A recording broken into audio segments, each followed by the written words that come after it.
यदि हम चर्चा करें परमेश्वर जी के ज्ञान आधार से,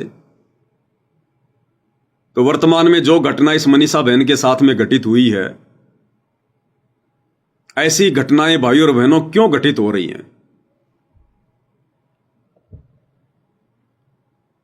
क्योंकि समाज शास्त्र अनुकूल शत भक्ति नहीं कर रहा है। समाज देखा देखी वाली भक्ति कर रहा है। समाज लोक वेद में फंसा हुआ है, जिस कारण से भक्ति से जो लाभ होना चाहिए, भक्ति करने से भगवान की तरफ से हमें जो सहायता मिलनी चाहिए, जो मदद मिलनी चाहिए, वो मदद आज समाज को नहीं मिल पा रही है। अरे आज भी समाज उसी विष्णु भगवान की भक्ति कर रहा है जिस विष्णु भगवान की भक्ति भगत प्रहलाद कर रहा था। तो भगत प्रहलाद की कैसे रक्षा होगी भाई? वर्तमान में विष्णु जी की अर्थात श्री कृष्ण जी की भक्ति करने वालों की मदद क्यों नहीं हो रही? क्योंकि वर्तमान में शास्त्र अनुकूल भक्ति कोई नहीं कर रहा। आज भी समाज उसी श्री कृष्ण जी के मंदिर में जाता है, उसी श्री कृष्ण जी की भक्ति करता है, जन्माष्टमी मनाता है।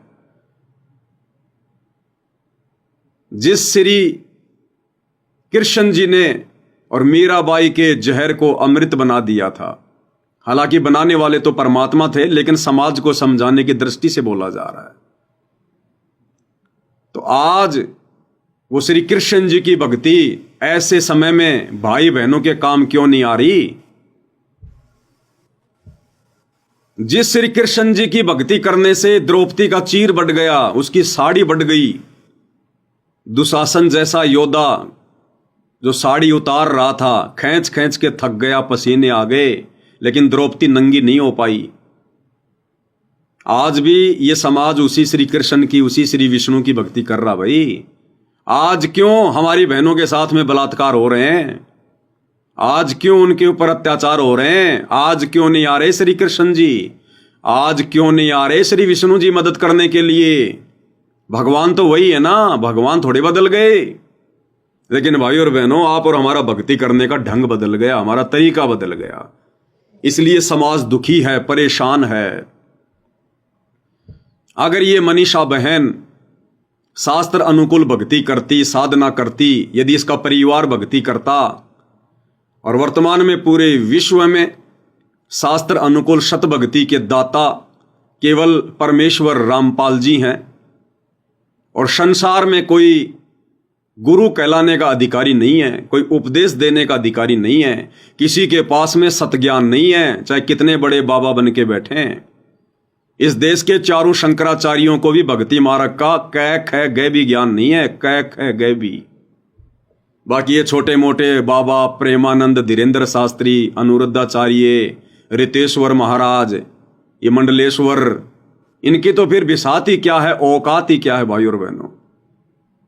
ये तो केवल दिखाई देने में अच्छे लगते हैं, लाल पीले कपड़े पहन लेते हैं, माथे पे चंदन का तिलक लगा लेंगे, राख लगा लेंगे, केवल दिखाई देने में अच्छे लगते हैं कि ये बाबा हैं। केवल बाहरी दिखावा बाबा का है, अंदर से बिल्कुल थोते, खाली। परमात्मा कहते हैं, कंठी माला सुमरणी पहनने से क्या होए, ऊपर डूंडा साधु का, यानी ऊपर से तो साधु दिखाई देता है और अंदर राख्या खो। अंदर कुछ भी नहीं है भक्ति के नाम पर, भगवान के नाम पर, साधना के नाम पर, कोरा पाखंड, आडंबर। इसलिए इस बहन की इज्जत रक्षा नहीं हो पाई। इस जैसे ना जाने कितनी बहनों की इज्जत रोजाना लुट रही है, कितने मासूमों पर रोजाना अत्याचार हो रहे हैं, और सभी भक्ति कर रहे हैं। कोई ऐसा परिवार नहीं जो भक्ति नहीं करता। ये बहन मनीषा भी सारे त्योहार मनाती होगी, ये भी मंदिरों में जाती होगी, देवी देवताओं की पूजा करती होगी, व्रत उपासना करती होगी। अब क्यों काम नहीं आए वो भगवान, वो देवी देवता? अब हरियाणा के लोगों ने अगर धरना प्रदर्शन ही करना है तो भाई उस मंदिर में जाके करना चाहिए, उस मंदिर में जाके धरना देना चाहिए जिस मंदिर में ये बहन जाती थी पूजा पाठ करने के लिए, दान धर्म करने के लिए, उस मंदिर में जाके धरना देना चाहिए और सवाल जवाब करने चाहिए उन पुजारियों से कि भाई कहां चला गया था ये भगवान, जिस भगवान की पूजा करने के लिए, जिस भगवान के दरबार में ये बहन आया करती थी, चढ़ावा चढ़ाया करती थी। अरे क्यों जाते हैं मंदिर में, मस्जिद में, चर्च में, गुरुद्वारों में, क्यों भक्ति करते हैं? इसीलिए तो करते हैं ना कि भगवान आने वाले समय में हमारे परिवार पर, हमारे बच्चों पर कोई संकट आए तो आप उसको टाल दीजिएगा। हे परमेश्वर, हम आपके मंदिर में आ रहे हैं, हम आपको भोग लगा रहे हैं, हम यहां पर दान दक्षिणा कर रहे हैं, हम धर्म कर रहे हैं, ताकि हमारे ऊपर कोई संकट आए तो आप उसे पहले ही नष्ट कर दो। हमारी रक्षा करना प्रभु, संकट के समय हमारे बच्चों की रक्षा करना। इस मनीषा की मां भी जाती होगी मंदिर में, इसका पिता भी जाता होगा मंदिर में, भाई हिंदू परिवार से हैं तो धार्मिकता तो है ही। तीर्थ व्रत उपवास, मंदिर में जाना, ये तो सब करते होंगे। तो उस मंदिर में जाके धरना दो कि कहां मर गया भगवान, कहां चला गया था भगवान, नींद में सो रहा था क्या वो भगवान जिसकी ये पूजा किया करती थी? फिर कौन से दिन के लिए पूजा किया करती थी, या कौन से दिन के लिए भगवानों की पूजा करते हैं हम? कोई खेत में हल जुतवाने के लिए थोड़ा ना भगवानों की हम पूजा करते हैं। वो मंदिरों में जाके धरना दो ना भाई। लेकिन भाई चाहे मंदिर में जाके धरना दे लो और चाहे मस्जिद में जाके धरना दे लो, जब तक ये पूरा विश्व, जब तक ये पूरा समाज शास्त्र अनुकूल सत भक्ति नहीं करेगा, सतगुरु रामपाल जी परमेश्वर जी को अपना सतगुरु धारण नहीं करेगा, क्योंकि उनके अलावा दूसरा कोई गुरु धरती पर है ही नहीं। बाकी तो गांव गांव में गुरु बन के बैठे हैं, अपने कर्म फोड़ रहे हैं, समाज को उल्टी दिशा दे रहे हैं, शास्त्रों के विरुद्ध साधना दे रहे हैं। भाई तब तक ये अत्याचार इसी प्रकार से होते रहेंगे, क्योंकि हम आत्माओं के जन्म जन्मांतरों के संस्कार एक दूसरे के साथ में उलझे हुए। आज तो हमें लग रहा है कि इस बहन के साथ में बहुत गलत हुआ, हमें दया आ रही है।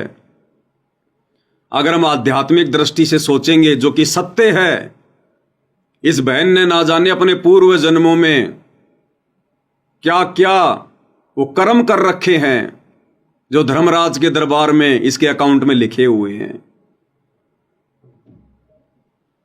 तो भैया समय आने पर उन कर्मों का भोग तो इंसान को भोगना पड़ता है, चाहे लड़का हो चाहे लड़की हो।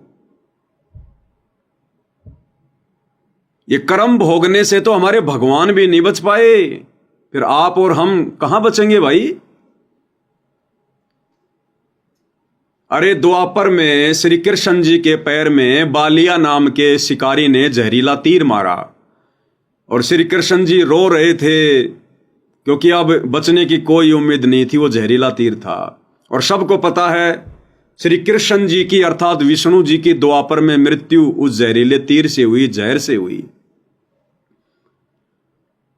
और जब तीर लगा धोखे से, तो वो बालिया नाम का शिकारी दौड़ते दौड़ते आया और उसको भगवान पे बड़ी दया आई। ए भगवान, मैंने ये क्या कर दिया, मेरे से धोखे से तीर चल गया, मेरा मकसद कोई आपको मारने का नहीं था, मुझे माफ करना। तो क्या कहा था श्री कृष्ण जी ने कि बालिया ये तेरा दोष नहीं है भाई, तूने अपना हिसाब किताब पूरा कर लिया,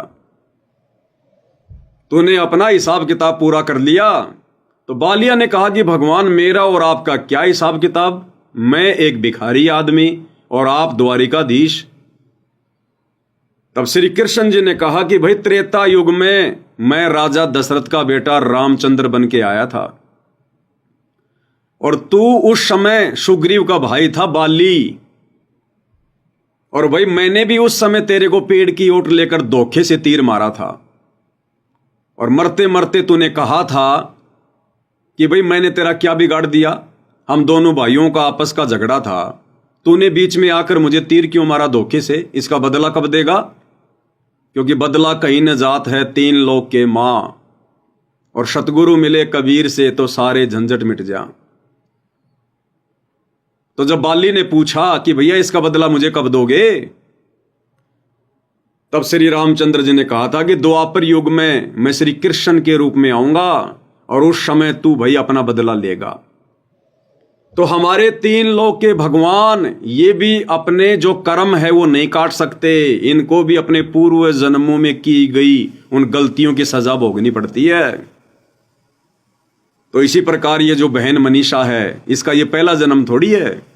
हम सभी आत्माएं सतलोक से अपने बाप से बिछुड़ के आई हैं, और जब से हम सतलोक से आए हैं हमारे अनंत जन्म हो चुके हैं, अनंत गिनती नहीं है। और ना जाने ऐसे ही किसी जन्म में इस बहन ने भी ना जाने कितने निर्दोषों को मारा होगा, कितनों का बलात्कार किया होगा, जब इसको पुरुष का जन्म प्राप्त था। तो भाई ये जो आध्यात्मिक है ना, दुनिया अभी से दूर बैठी हुई है, और बिना अध्यात्म के लोग इसी प्रकार से दुख में दुखी हो रहे हैं, सुख में सुखी हो रहे हैं। अगले पल ना जाने क्या घटना घटित हो जाए, कोई भरोसा नहीं है। तो यहां कोई भी प्राणी है वो अपने कर्मों का भोग भोग रहा है, अपने कर्मों का। अरे कम से कम रामायण पढ़ के तो शिक्षा ले लो, श्री रामचंद्र जी की जीवनी को पढ़ के तो शिक्षा ले लो, श्री कृष्ण जी की जीवनी को पढ़कर तो शिक्षा ले लो भाई और बहनों। और ये घटनाएं भाई और बहनों आने वाले समय में तेजी से ये बढ़ेंगी, तेजी से। और ये नहीं रुक सकती ये घटनाएं, ना पुलिस प्रशासन से रुक सकती। अगर रुकनी होती तो रुक जाती।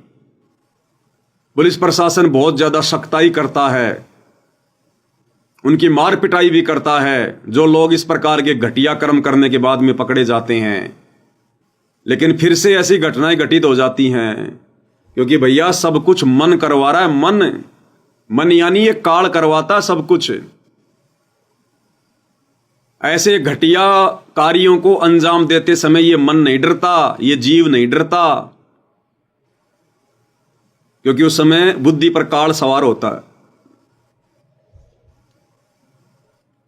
हमारे एक दूसरे के संस्कार आपस में उलझे पड़े, एक लेवा एक देवा दोतम, कोई किसी का पिता नहीं पुतम, ऋण संबंध जुड़े सब नाता, अंत समय सब बारा बाटा। यहां हर प्राणी अपने कर्म भोगता, अपने कर्म। और ये समाज, ये दुनिया अध्यात्म से अपरिचित है, शास्त्रों से अपरिचित है। और ये जगह जगह जो नकली पाखंडी धर्मगुरु बैठे हुए हैं अपनी रोजी रोटी के लिए, अपने धंधे के लिए, इन्हें खुद नहीं पता इन शास्त्रों का, शास्त्रों के निष्कर्ष का, ज्ञान का। समाज को क्या खाक बताएंगे, जिस कारण से ये समाज बेचारा शास्त्रों के विरुद्ध भक्ति कर रहा है, गीता और वेदों के विपरीत भक्ति कर रहा है, जिस कारण से भक्ति करते करते भी, पूजा पाठ करते करते भी ऐसी जघन्य घटनाएं आए दिन होती रहती हैं। क्यों नहीं टाल रहा भगवान? अरे भक्ति से तो आपत्तियां टलनी चाहिए भाई, भक्ति से तो हमें सुख होना चाहिए, हमारे घर में सुख शांति आनी चाहिए। और इस मनीषा के घर में तो भाई कहर टूट गया, कहर।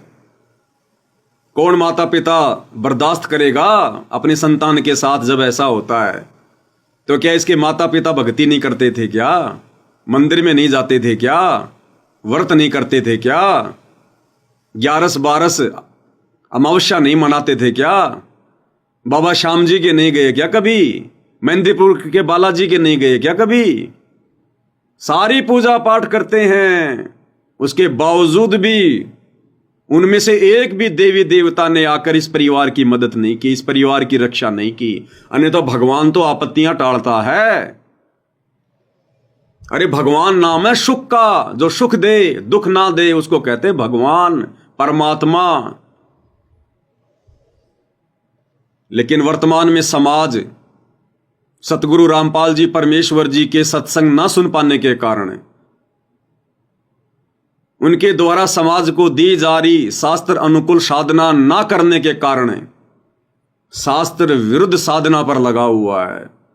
जिस साधना को करने के लिए, जिन देवी देवताओं की पूजा करने के लिए, जिन मंदिर मस्जिद चर्च गुरुद्वारों में जाने के लिए हमारी गीता जी मना कर रही है, श्राद्ध निकालने के लिए गीता जी मना कर रही है, भूत प्रेतों की पूजा करने के लिए गीता जी मना कर रही है, तीर्थों पर जाने के लिए पूजा जी मना कर रही है गीता जी, कावड़ यात्रा के लिए गीता जी मना कर रही है, और समाज वही सब कुछ कर रहा है। तो भैया भगवान से मिलने वाली मदद नहीं मिलेगी। और ये युग परिवर्तन का समय भाई, युग परिवर्तन का 2028 निश्चित है।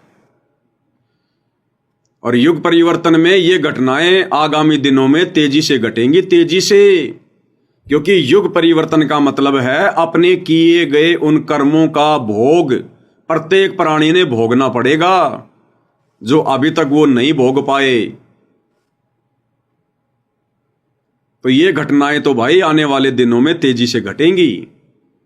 चाहे किसी के साथ बलात्कार हो, चाहे किसी का एक्सीडेंट हो, चाहे भूकंप में पूरा का पूरा परिवार नष्ट हो, चाहे बाढ़ में पूरा का पूरा परिवार बह जाए, चाहे युद्ध हो, गृह युद्ध हो, महायुद्ध हो, महामारियां हो, तो ये घटनाएं तो आने वाले समय में तेजी से घटेंगी, तेजी से।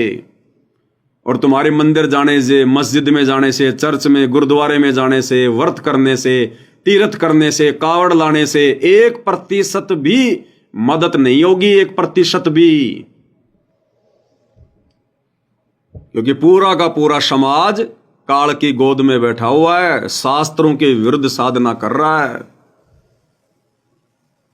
और ये बहन यदि सतगुरु रामपाल जी की शरण में होती, जो भक्ति साधना हम भाई बहन कर रहे हैं सतगुरु रामपाल जी से उपदेश लेकर, शास्त्र अनुकूल साधना, यानी जो भक्ति करने का आदेश हमारे धर्म ग्रंथ हमें देते हैं,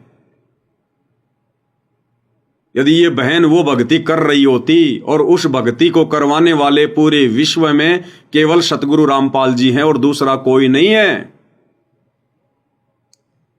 और यदि मर्यादाओं में रहकर जो नियम, जो मर्यादा परमेश्वर रामपाल जी बताते हैं, उन मर्यादाओं में रहकर यदि यह बहन आज भक्ति कर रही होती, आज इस बहन का वो संस्कार जो इसके भाग्य में लिखा हुआ था, परमात्मा उसको टाल देते। परमात्मा कहते हैं, 100 छल छिद्र मैं करूं जन अपने के काज, यानी अपने भगत के लिए मैं कुछ भी हेरा फेरी कर सकता हूं, कुछ भी। हिरणाकुश उदर विदारिया नरसिंह ज्यों धर ल्यूं साज, जैसे अपने भगत प्रहलाद को बचाने के लिए कबीर परमेश्वर रामपाल जी खंबे से प्रकट हो गए, नरसिंह रूप धारण कर लिया। तो कुछ भी करता ये परमात्मा, अगर ये मनीषा बहन परमेश्वर रामपाल जी की शास्त्र अनुकूल सत भक्ति उनकी शरण में आकर उनको अपना गुरु धारण करके कर रही होती, तो कुछ भी कर देता। भगवान उसी को कहते हैं जो संस्कारों को चेंज कर दे, जो संस्कारों को काट दे, पाप कर्मों को काट दे, शुभ कर्मों को बढ़ावा दे दे, अपनी आत्मा पर आने वाली आपदाओं को टाल दे। जैसे हवा चलने से बादल भाग जाते हैं, ऐसे सतगुरु की मर्यादित भक्ति करने से हमारी आपत्तियां भाग जाती हैं। कुछ भी करता सतगुरु, क्या पता उस दिन इस घटना को टालने के लिए सतगुरु इस बहन में प्रेरणा कर देता, ये उस दिन स्कूल ही नहीं जाती। क्या पता परमेश्वर उन लड़कों के अंदर कोई प्रेरणा कर देता जिन्होंने बलात्कार किया है, उनमें परमात्मा को दया भर देता, परमेश्वर उनकी बुद्धि चेंज कर देते, उनकी सोच को चेंज कर देते। क्या पता जिस समय यह घटना घटित होनी थी उस समय मनीषा का कोई रिश्तेदार कोई गाड़ी लेके आ रहा होता, परमात्मा भेज देता और बोलते चलो भाई अच्छा हुआ तुम रास्ते में मिल गई, चलो अपने घर पर। परमात्मा 100 कारण बना देता, 100 कारण। लेकिन ये देवी देवताओं की आधी अधूरी भक्ति से, इन गांव गांव नगर नगर में बैठे इन नकली बाबाओं की संगति से, इनकी शरण से, इनकी भक्ति से कोई लाभ किसी प्रकार का नहीं हो सकता, कोई भी हमारे पूर्व जन्मों का संस्कार नहीं कट सकता। जैसा भाग्य में लिखा है वो भोगना ही पड़ेगा। और जब हम सतगुरु की शरण में आ जाते हैं, फिर परमात्मा कहते हैं, फिर परमेश्वर की वाणी है कि माशा घटे ना तिल बदे, विधाता लिखे जो लेख। विधाता यानी सतगुरु की शरण में जो व्यक्ति नहीं होता है, और जब उसको मनुष्य शरीर प्राप्त होता है तो उसका एक भाग्य बना के धर्मराज के द्वारा भेजा जाता है। जैसे हम कहते हैं ना कि भाई मेरी किस्मत में क्या लिखा है, मां के पेट में मेरी किस्मत लिखी गई, उसको कहते हैं भाग्य। तो वो लिखा जा चुका होता है, इसके साथ क्या होगा क्या नहीं होगा, क्या अच्छा होगा क्या बुरा होगा, वो सबकी किस्मत में लिखा होता है। तो कहते हैं जब तक हमारे को पूर्ण सतगुरु नहीं मिलता, उसकी शास्त्र अनुकूल साधना नहीं मिलती है, उस समय तक वही हमारे साथ में होगा जो हमारे भाग्य में लिखा हुआ है।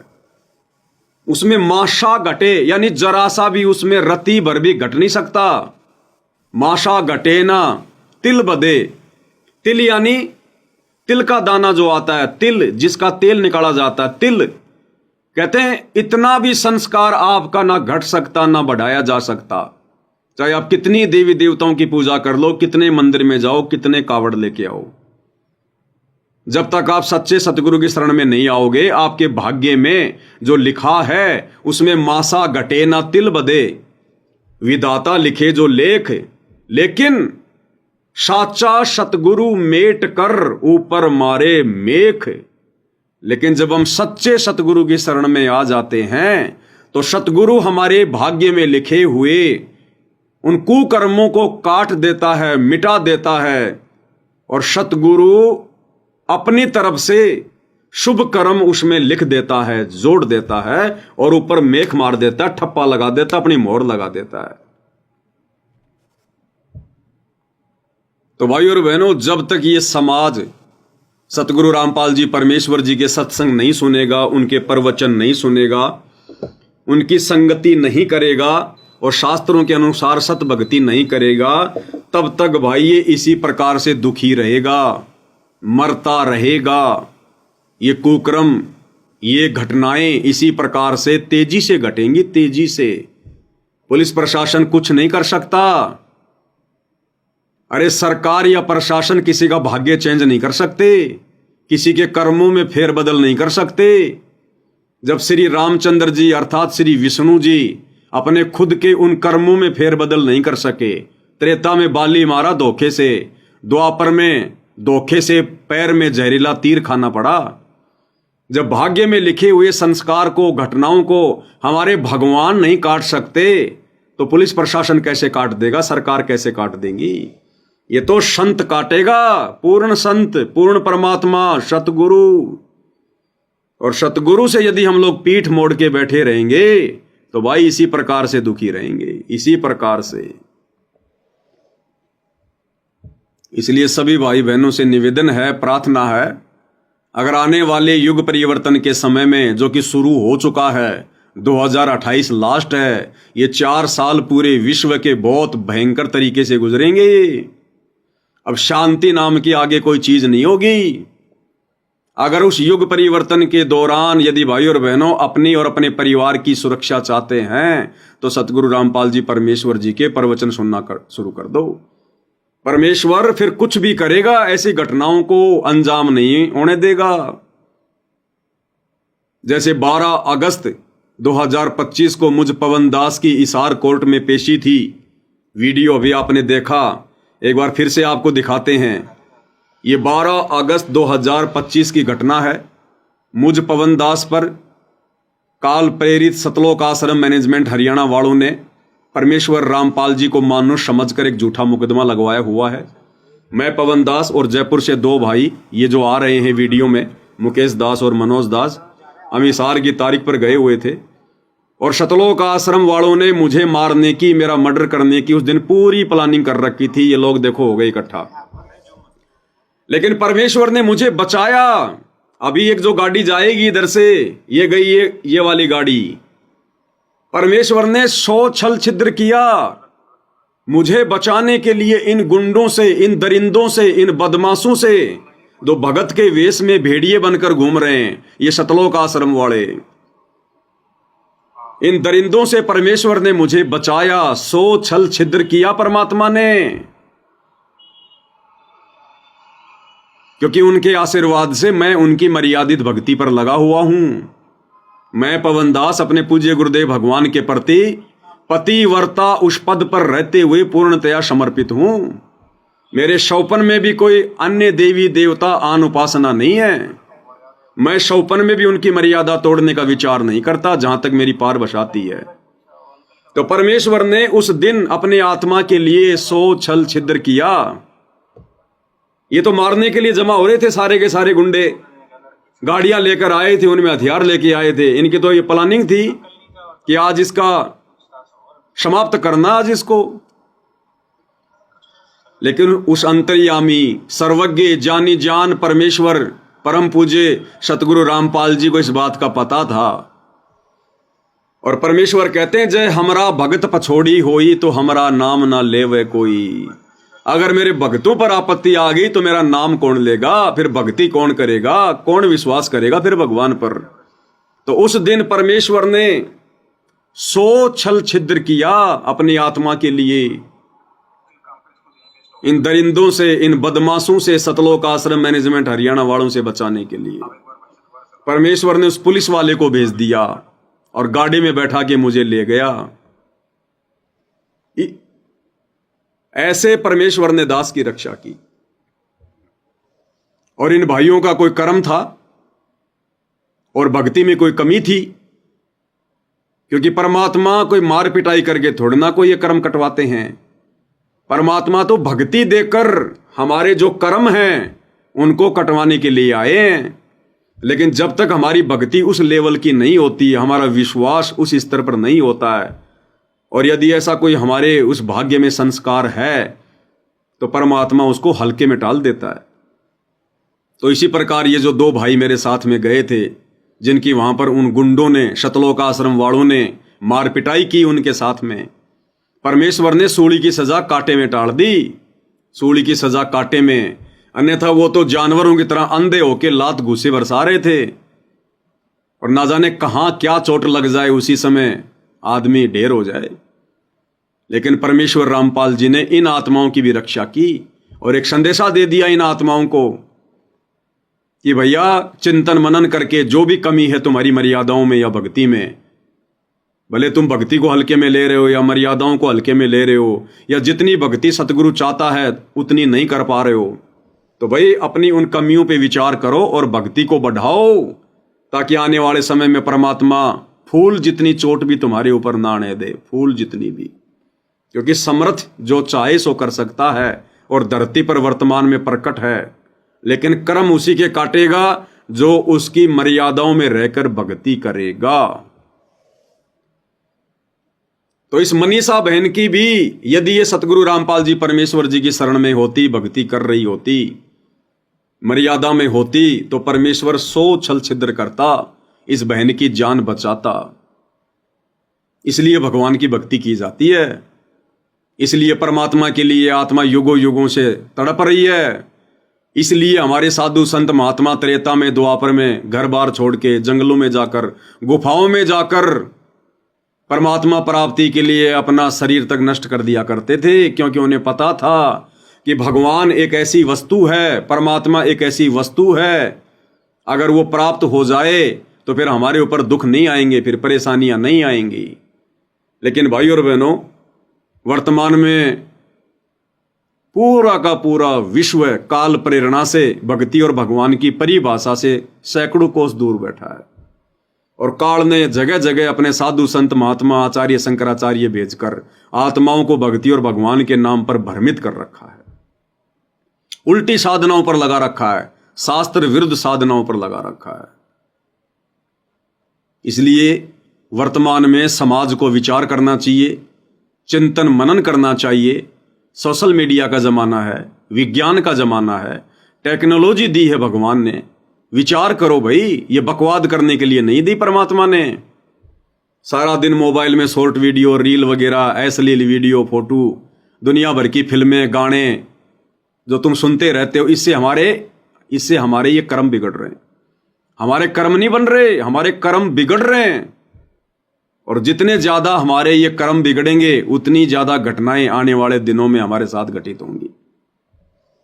और ये बिगड़े हुए कर्म युगों युगों के या वर्तमान के ये साधु संत महात्मा जो बैठे हैं लाल पीले कपड़े पहन के, मीठे मीठे प्रवचन देने वाले, इनके पास में वो साधना नहीं है, वो जड़ी बूटी नहीं है जो इन कर्मों को काट सके। इसलिए भाई ये समय युग परिवर्तन का है, 2028 लास्ट है और आने वाले 4 वर्षों में जो घटनाएं घटित होंगी देश दुनिया में, हम उनकी कल्पना भी नहीं कर सकते। कल्पना भी। अगर अपना बचाव चाहते हो तो सर्वप्रथम सतगुरु रामपाल जी के प्रवचन सुनना शुरू कर दो। ये मोबाइल परमात्मा ने दिए हैं, किसी जीव की खोज नहीं है, किसी इंसान की बुद्धि का कमाल नहीं है। इंसान को आज से 20 साल पहले ढंग के जूते बनाने नहीं आते थे, ढंग के जूते भी पैरों में पहनने के लिए, कपड़े भी ढंग के बनाने नहीं आते थे। एक दाढ़ी करने की एक ब्लेड तक नहीं बना पाया इंसान आज तक। सतयुग से लेकर लाखों साल बीत गए, पशुओं का चारा काटने की मशीन तक नहीं बना पाया इंसान। त्रेता युग में रामचंद्र जी थे, द्वापर में श्री कृष्ण थे, वो तो भगवान थे। गर्मी से बचने के लिए एक पंखा भी नहीं बना पाए, मनोरंजन के लिए एक रेडियो भी नहीं बना पाए, घोड़े जोड़ जोड़ के चला करते थे, ढंग की रोड भी नहीं बना पाए। आज का इंसान क्या राम और श्री कृष्ण से ज्यादा बुद्धिमान है क्या, जो इंसान ने बना लिया होगा? ये परमात्मा ने बुद्धि दी है, परमेश्वर ने भक्ति करवाने के लिए। और दुनिया ये टीवी, रेडियो, मोबाइल, कंप्यूटर के माध्यम से बकवाद कर रही है। तो भाई ये कर्म बिगड़ रहे हैं। ये विज्ञान, ये साइंस, ये उपकरण, मोबाइल, इंटरनेट परमात्मा ने हमें जिस सदुपयोग के लिए, सत्संग सुनने के लिए, भक्ति करने के लिए दिए हैं, अगर हमने ये काम करना शुरू नहीं किया तो भाई तेजी से कर्म बिगड़ेंगे। और आने वाले समय में ऐसी घटनाएं आपको जगह जगह देखने को मिलेंगी, जगह जगह, इससे भी बड़ी बड़ी घटनाएं। रातों रात भूकंप आएगा, पूरा का पूरा गांव तबाह हो जाएगा। यहां तो खाली एक औरत के साथ में बलात्कार हुआ है, यानी उसकी हत्या हुई है। और जब भूकंप आता है, जैसे अभी तुर्की में आया थोड़े दिन पहले, थाईलैंड में आया थोड़े दिन पहले, नगर का नगर तबाह हो गया, लाखों की संख्या में लोग दबकर मर गए। तो ऐसी घटना आने वाले समय में भाई तेजी से घटेंगी, तेजी से। और धरती पर दूसरा कोई बचाव का तरीका नहीं है, चाहे हिंदू हो, मुसलमान हो, सिख हो, ईसाई हो। कितने पापड़ बेल लेना, कितने मंदिर, मस्जिद, चर्च, गुरुद्वारों में जा जाके अरदास कर लेना। जब कोरोना में तुम्हारे भगवान, देवी देवता, तुम्हारे वाहिगुरु, तुम्हारे मसीहा, तुम्हारे अल्लाह मोल्ला तुम्हारी मदद करने नहीं आए और तुमने ही उस परिस्थिति का सामना करना पड़ा, जो मरे वो मरे, कोई भगवान नहीं बचाने आया, तो आने वाला समय तो उससे भी कई गुना ज्यादा विनाशकारी है। तो भाई और बहनों, आप किसकी उम्मीद में बैठे हो? और जो हर संभव हमारी मदद करने के लिए तैयार है, उसका हम नाम भी नहीं ले रहे, उससे हम पीठ किए बैठे हैं अपने परवरदिगार से। तो भाई वो हिंदुओं का भगवान, मुसलमानों का अल्लाह, सिखों का वाहिगुरु, ईसाइयों का मसीहा, आज धरती पर परमेश्वर रामपाल जी के रूप में सहशरीर प्रकट है। इंसानों को समझाने के लिए भगवान सिर पर सींग लगा के नहीं आएगा, इंसानी बन के आएगा। और गुरु रूप में आता है परमात्मा। गुरु यानी ज्ञान देगा, पहले ज्ञान देगा, जानकारी करवाएगा, और उसके बाद फिर हमने उनके शरण में आना पड़ता है। जैसे रामचंद्र जी ने वशिष्ठ को गुरु बनाया, श्री कृष्ण जी ने दुर्वासा को गुरु बनाया। अरे 33 करोड़ देवी देवताओं का गुरु भी कौन है? बृहस्पति। अरे राक्षस भी बिना गुरु की भक्ति नहीं करते, राक्षसों का भी गुरु है शुक्राचार्य। और आप और हम 2-4 ये पुस्तकें पढ़ के छोटी मोटी कोई नौकरी लग गया, खुद को ही गुरु समझने लग गया, खुद ही भगवान बन बैठा, 2 टाइम की रोटी टाइम पे मिलने लग गई, खुद ही हम भगवान बन गए, भगवान की जरूरत ही नहीं रही। और जब ऐसी घटनाएं घटित होती हैं, उस समय कहां जाती है तुम्हारी शिक्षा? उस समय कहां जाता है तुम्हारा दिमाग? अरे आपने बहुत पढ़ाई पढ़ ली, आप जो मतलब कि जज बन के बैठ गए, आप जज की पत्नी है, आप भी जज हैं, और आपने अपने बच्चे को स्कूल के लिए तैयार कर दिया कि पहले बच्चे को तैयार कर दूंगी, साथ में उसका टिफिन बांध दिया और बच्चे को आपने स्कूल में बैठा दिया, आपने स्कूल की बस में बैठा दिया और आप चली गई अपने जज की उस कुर्सी पर बैठने के लिए, लोगों का न्याय करने के लिए। बच्चे को आपने स्कूल भेज दिया। अब रास्ते में यदि उस बस का एक्सीडेंट होना है, आप भले दुनिया का न्याय करते हैं, जज हैं, आप अपने बच्चे का न्याय नहीं कर सकते, आप नहीं बचा सकते उस घटना से अपने बच्चे को। कहते हैं ना कि मौत और जीवन जज के हाथ में होता है, कुछ नहीं होता है। जब उस जज का एक्सीडेंट होता है तब क्यों नहीं अपना जीवन बचा पाता? तो जहां पर माता पिता भी कुछ नहीं कर सकते, जहां पर राजा भी कुछ नहीं कर सकता, वहां पर परमात्मा का काम होता है, परमात्मा का। इसलिए भगवान की आवश्यकता होती है, इसलिए दुनिया भगवान के लिए दौड़ रही है। लेकिन काल ने जगह जगह ये नकली साधु संत महात्मा बैठा दिए, उल्टा ज्ञान प्रचार करने वाले। सच्चे संत तक तो ये पहुंचने नहीं देते। और भाई ये बड़े भाग्य से मिलता है, ये परम संत, पूर्ण संत, ये परमात्मा, इनकी भक्ति, परमेश्वर रामपाल जी की शत भक्ति, बड़े भाग्य से। सकल पदार्थ है जग माही और भाग बिना नर पावत नाही। अगर ये बहन मनीषा परमेश्वर रामपाल जी की शरण में होती, आज इसका बाल भी बाका नहीं होता, बाल भी बाका। इसलिए भाई बहनों से प्रार्थना है, भक्ति पे लग जाओ, नहीं तो ये दुर्गति सबके दरवाजे पर तैयार खड़ी है, तैयार। किसी से उम्मीद मत करना फिर, जैसे तुम्हारे कर्म है जन्म जन्मांतरों के। तुम्हें तो अपना वर्तमान दिखाई दे रहा है कि वर्तमान में तो भाई मैं ना बीड़ी पीता, ना दारू पीता, मैंने ऐसा कोई काम भी नहीं किया, ना मैं किसी का दिल दुखाता, नेक नीति ईमानदारी से अपना धंधा कर रहा हूं, मेरे साथ में क्यों गलत होगा?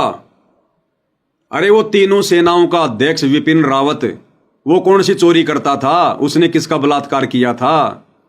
वो कौन सा मर्डर करता था? उसने क्या झूठ बोला था? वो भी तो भक्ति करता था, मंदिर में जाता था, नेक नीति ईमानदारी से अपनी कमाई पे अपना परिवार पाल रहा था। फिर हेलीकॉप्टर में आंध्र प्रदेश के जंगलों में ऐसी जगह पर दुर्घटना क्यों हुई? पानी पानी करता हुआ मर गया, उसको पानी भी नसीब नहीं हुआ। हम केवल अपने वर्तमान के इन कर्मों को देख रहे हैं। हमारे तो अनंत करोड़ जन्म हो चुके हैं मनुष्य के, और ना जाने कौन कौन से जन्मों में हमने क्या क्या, हमने ये कुकर्म किए हैं। कभी हमने बलात्कार किए हैं, कभी चोरियां की हैं, कभी हम डकैत भी रहे हैं, हमने लोगों को दिन दहाड़े मारा है, लूटा है। राजनेता बनकर हमने अपनी कुर्सी के लिए ना जाने कितने लोग आपस में लड़ा दिए, झगड़ा दिए, हिंदू मुसलमान हमने करवा दिया आज से पहले। तो ये अनंत जन्मों के कुकर्म है भाई और बहनों। अब समय आ गया इनको भोगने का। अब ये युग परिवर्तन का दौर चल रहा है। अब सतगुरु रामपाल जी परमेश्वर जी की शरण में आए बिना ये कर्म नहीं कर सकते, चाहे कोई कितना शाना बन ले। इसलिए प्रार्थना कर रहे हैं कि भाई और बहनों भक्ति कर लो, भक्ति बहुत जरूरी है। और इसी युग परिवर्तन के संदर्भ में आजकल जो दुनिया भर के भविष्य वक्ता भविष्यवाणियां कर रहे हैं, यूट्यूब पर अपने वीडियो अपलोड कर रहे हैं, उस कल की भगवान के विषय में बता रहे हैं, युग परिवर्तन के विषय में बता रहे हैं। एक छोटा सा वीडियो आपको दिखाते हैं भाई और बहनों। ऐसे ही एक व्यक्ति है जो वीडियो बनाता है और क्या कुछ ये संकेत दे रहा है। हालांकि ये क्या कह रहा है क्या नहीं कह रहा है, लेकिन ये जो बातें कह रहा है वो बिल्कुल सत्य हैं। आने वाले समय में युग परिवर्तन के दौरान ऐसा ही होना है। 2026-2027 महाविनाशक नानी याद आ जाएगी दुनिया को, और उस समय कौन बचाएगा? सुन लो, इस भाई के मुंह से सुन लो।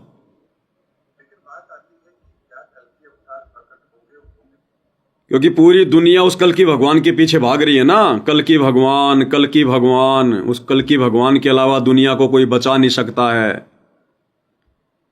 तो भाई ये भविष्य वक्ता क्या जानकारियां दे रहे हैं, क्या बता रहे हैं, हम लोगों ने विचार करना चाहिए। वो कल की भगवान जिसके विषय में ये भविष्य वक्ता बता रहे हैं, वो कल की भगवान और कोई नहीं, स्वयं परमेश्वर रामपाल जी हैं। बहुत सारे भाई बहन कह देते हैं कि ये पवनदास अपने गुरु जी को विष्णु जी का 10वां अवतार बता रहा है, कल की बता रहा है। अरे वो कल्कि नहीं है, असल में उसका नाम है नीकलंक। नीकलंक जो राजा हरिश्चंद्र जी की आत्मा होगी, उड़ीसा के शंबल नगरी में आएगा। वो तो बहुत लास्ट में आएगा। कलयुग 4,32,000 वर्ष का है, 4,32,000 वर्ष का। अभी तो खाली 5,500 वर्ष बीते, वो तो 2-3 लाख वर्ष बाद आएगा। अभी वो राजा हरिश्चंद्र की आत्मा पूज्य गुरुदेव जी ने बताई, वो स्वर्ग में बैठा है, अभी तो आनंद ले रहा है। वो तो लाखों साल बाद आएगा निकलंक रूप में, विष्णु का 10वां अवतार बनकर। अभी तो कलयुग ढंग से शुरू भी नहीं हुआ है। तो वर्तमान में जिस कल्कि की चर्चा हो रही है, तो दुनिया वाले पागल हैं क्या जो विष्णु के उस कल्कि अवतार की बातें कर रहे हैं? क्या उनको नहीं पता? लेकिन वर्तमान में जो कल्कि आएगा वो है इस कलयुग का भगवान, वो परम शक्ति, वो है परमेश्वर रामपाल जी, जो आ चुके हैं, प्रकट हो चुके हैं 8 सितंबर 1951 के दिन। संकट मोचन बनकर। ये देवी देवता संकट मोचन नहीं है, हनुमान जी संकट मोचन नहीं है। असली संकट मोचन, संकटों का नाश करने वाला, विनाश करने वाला, वो कबीर परमात्मा है, जो वर्तमान में सतगुरु रामपाल जी के रूप में धरती पर प्रकट हैं। इनकी शरण में आने से हमारे संकटों का मोचन होगा। तो ये है वो रियल कल्कि, यानी इस कलयुग में अवतार, इस कलयुग का भगवान, ना कि विष्णु का अवतार। वो तो लास्ट में आएगा। तो क्या कुछ कह रहा है ये भाई, विचार कर लेना। 2 मिनट का वीडियो है और सब कुछ ऐसे घटित होना है, सब कुछ ऐसे ही घटित होना है जैसे ये भाई बता रहा है। और बचाव का तरीका केवल सतगुरु रामपाल जी हैं, उनकी भक्ति, उनकी शरण है, दूसरा धरती पर नहीं है। तो कब होंगे, हमारे सामने कब आएंगे? तो ग्रहों की स्थिति के आधार पर मैं आपको एक बात जरूर बता देता हूं कि 2027 तक या 2027 के बाद में, अगर हम ब्रॉड वे में सोचे तो 2027 के बाद की ही बात लेते हैं कि 2027 के बाद में इस दुनिया को इस बात का पता तो चल चुका होगा कि आखिर वो अवतारी पुरुष है कौन। क्योंकि 2027 तक इस संसार को इस महाविनाश से जो नुकसान होना होगा वो हो चुका होगा। दुनिया अपने नुकसान को देख चुकी होगी, जनसंख्या में जो कमी आनी होगी वो आ चुकी होगी, महायुद्ध जो होना होगा वो हो चुका होगा, मानवता को जो नुकसान होना है वो हो चुका होगा, और ये धरती अब उस नुकसान की भरपाई के लिए अपने आप को तैयार कर रही होगी। ये दृश्य होगा 2027 का। और उस समय पर जो भी इस दुनिया को राह दिखाएगा, मेरे ज्योतिषीय आकलन से और शास्त्र ग्रंथों में वर्णित उन रहस्यों को यदि हम समझना चाहें तो 2027 के बाद में जो इस दुनिया को राह दिखाएगा वही कल्कि अवतार है। क्योंकि उसके पश्चात ये दुनिया एक नई विचारधारा को फॉलो करेगी। वो विचारधारा कैसी होगी, उसके बाद दुनिया कैसे चलेगी, लोकतंत्र होगा या कुछ और होगा, ये समय बताएगा। लेकिन 2027 तक ये दुनिया अपने त्रासदी को देख चुकी होगी और कल्कि अवतार के संदर्भ में जो भ्रम है वो भी दुनिया के दूर हो चुके होंगे।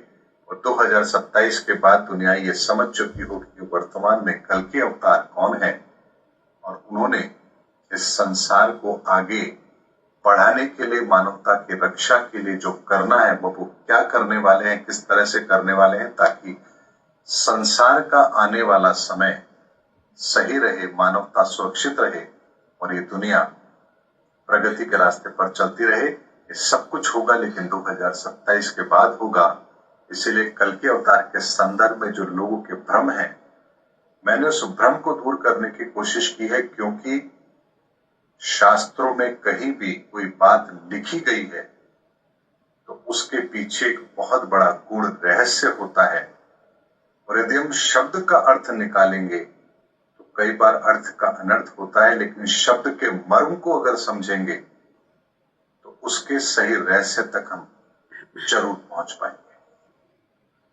तो भाई और बहनों, 2026 और 2027 ये दुनिया के लिए सबसे बड़े विनाशकारी वर्ष हैं। जो भी कुछ होना होगा वो इन 2 वर्षों में हो लेगा। और उसके बाद जो इस दुनिया को एक नई राह दिखाएगा, नया रास्ता दिखाएगा, वही होगा कल की भगवान। और वो रास्ता दिखाने वाला कोई और नहीं होगा। वो रास्ता तो सन 1994 से परमेश्वर रामपाल जी दिखा रहे हैं। लेकिन अभी दुनिया का भाग फूटा पड़ा है, दुनिया की किस्मत फूटी पड़ी है।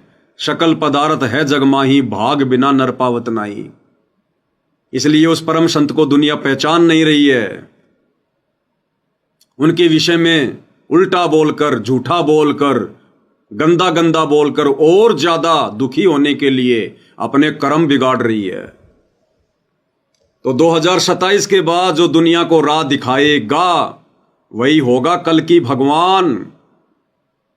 और वो एकमात्र राह दिखाने वाला महापुरुष परमेश्वर रामपाल जी हैं, इसके अलावा कोई नहीं है।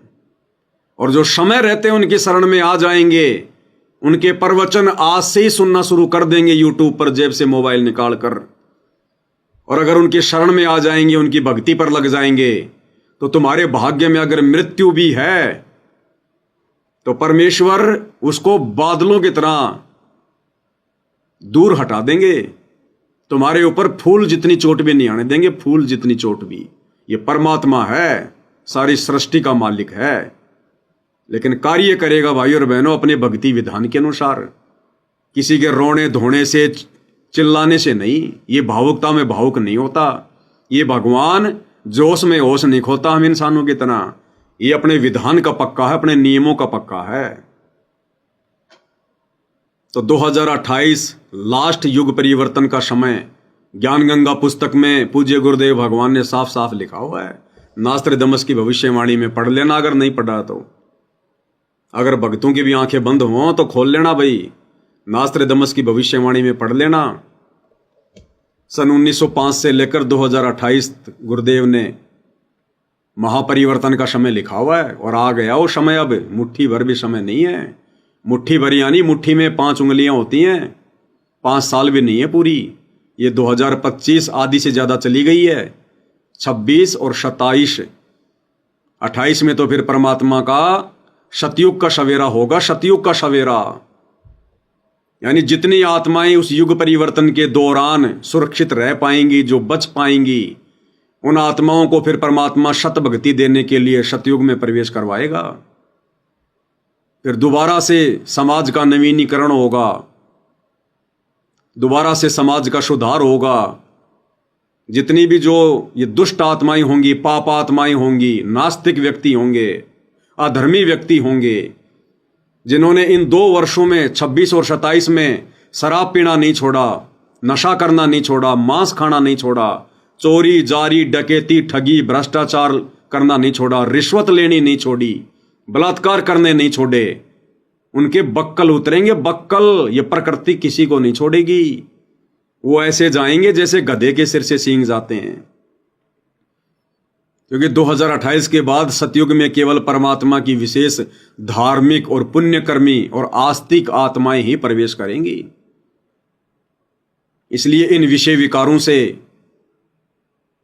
नशे से, मांसाहार से, चोरी जारी ठगी रिश्वतखोरी मिलावट काला बाजारी भ्रष्टाखोरी जितना जल्दी दूर हो जाएं उतना ही हमारा फायदा है। नहीं तो खुद तो डूबेंगे सो डूबेंगे, अपने परिवार को भी लेकर डूबेंगे। परिवार को भी, जिस परिवार को पालने पोषने के लिए आज हम ये चोरी जारी ठगी रिश्वत भ्रष्टाचार कर रहे हैं। हम युग परिवर्तन के दौर से गुजर रहे हैं। ये सामान्य दौर नहीं है, सामान्य समय नहीं है। सरकारों ने जितनी शक्तियां करनी थी कर रखी हैं, जितने कड़े कड़े नियम सरकार बना सकती थी बना लिए, लेकिन फिर भी ये कुक्रम नहीं रुक रहे। चोरी जारी ठगी नहीं रुक रही। आए दिन नए नए ये तरीके चोरी करने के, लोगों को ठगने के, साइबर ठग, ये बलात्कार करने वाले, झूठ बोलने वाले, रिश्वत लेने वाले, मिलावट करने वाले सारे कर्म कर रहे हैं। तो ये सरकारों की बस की बात नहीं रहेगी। सरकारें खुद फेल हो जाएंगी आने वाले 2-3 वर्षों में। सरकारें खुद फेल हो जाएंगी, अपने हाथ खड़े कर लेंगे। ये लोकतंत्र समाप्त हो जाएगा। वापस वही समय आएगा जैसे राजा राज्य किया करता था। ये सारी की सारी शासन की बागडोर, पूरे विश्व की बागडोर परमेश्वर रामपाल जी के हाथों में आएगी, परमेश्वर रामपाल जी के हाथों में। अगर राजनेताओं ने समाज का सुधार करना होता, यदि राजनीति से सुधार होना होता, तो आज ऐसी स्थितियां नहीं होती, समाज इतना नहीं बिगड़ता।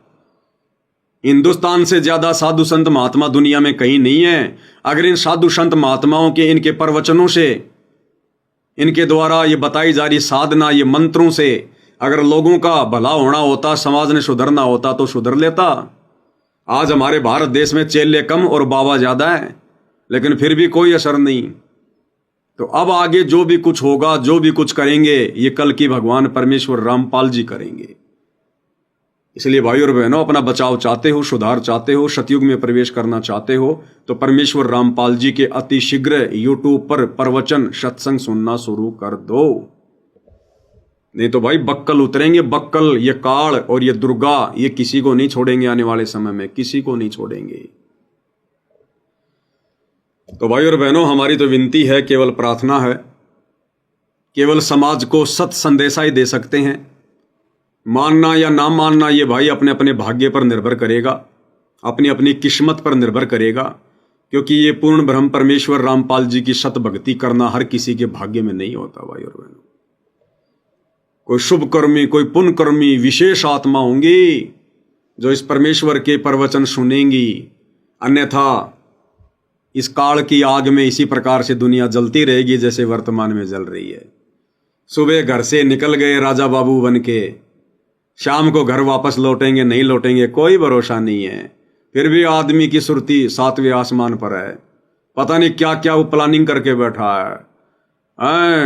अगले साल ये होगा, वो होगा, इतना मुनाफा होगा, 25 लाख रुपए हो जाएंगे, 10 लाख रुपए बैंक से लोन लूंगा, बड़ा मकान बनाऊंगा, ये बिजनेस शुरू कर दूंगा, हाईवे पे जमीन बहुत महंगी है, वो बेचकर एक ढाबा खोलूंगा, होटल खोलूंगा।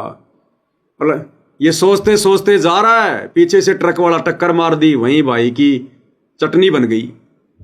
तो किस चीज पे फूल रहा है इंसान? किस चीज की प्लानिंग है? किस चीज का घमंड है?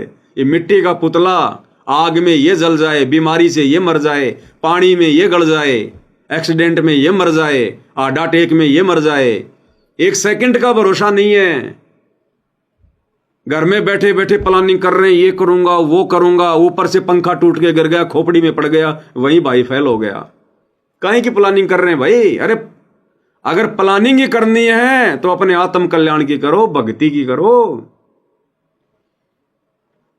कि आज मैं सतगुरु रामपाल जी के सत्संग सुनना शुरू करूंगा और बहुत जल्दी मैं उनकी भक्ति ग्रहण करूंगा। 2-4 महीने उनके सत्संग सुनूंगा, तुरंत उनकी भक्ति ग्रहण करूंगा, अपना आत्मा का मैं कल्याण करवाऊंगा। इस गंदे लोक से अपना पीछा छुड़वाना है। ना जाने कब यहां मौत आ जाए, ना जाने काल की कर डारे, किस विध डल जा पाशावे, और जिनाते सिरते मौत खुड़क दी उनानु केड़ा आशावे। एक सेकंड का भरोसा नहीं यहां पर, और 50 साल आगे की हम ठेकेदारी ले रहे हैं बिना ज्ञान के, संतों के अभाव में, शास्त्र अनुकूल साधना के अभाव में, भक्ति के अभाव में। तो भाई ये पूर्ण भक्ति, शास्त्र अनुकूल सत भक्ति लेकर स्वयं परमेश्वर कबीर जी सतलोक से चलकर 8 सितंबर 1951 को परमेश्वर रामपाल जी के रूप में धरती पर प्रकट हैं। अपना आत्म कल्याण चाहते हो तो भाई आज से ही सत्संग सुनना शुरू कर दो, नहीं तो बहुत बुंडी बनेगी, बहुत बुंडी, समझ में नहीं आओगी योग्य हो गया। तो भाई और बहनों, आज के वीडियो में केवल इतना ही। कल परमेश्वर फिर मौका देंगे तो उनकी महिमा में उपस्थित होंगे। तो आज की वीडियो में पूज्य गुरुदेव भगवान के आशीर्वाद से केवल इतना ही। गुरुदेव हमें आशीर्वाद दें, सद्बुद्धि दें, हमारा मार्गदर्शन करें, सत भक्ति मार्ग से हमें भटकने से परमेश्वर बचाएं, भक्ति में हमारी श्रद्धा बने, हमारी दृढ़ता और विश्वास बने। गुरुदेव अपना आशीर्वाद पल पल हम सभी सत्सेवक भाई बहनों पर बनाए रखें। एकमात्र हमारी यही उम्मीद, हमारी यही इच्छा उनसे है। बंदी छोड़ सतगुरु रामपाल जी भगवान की जय हो।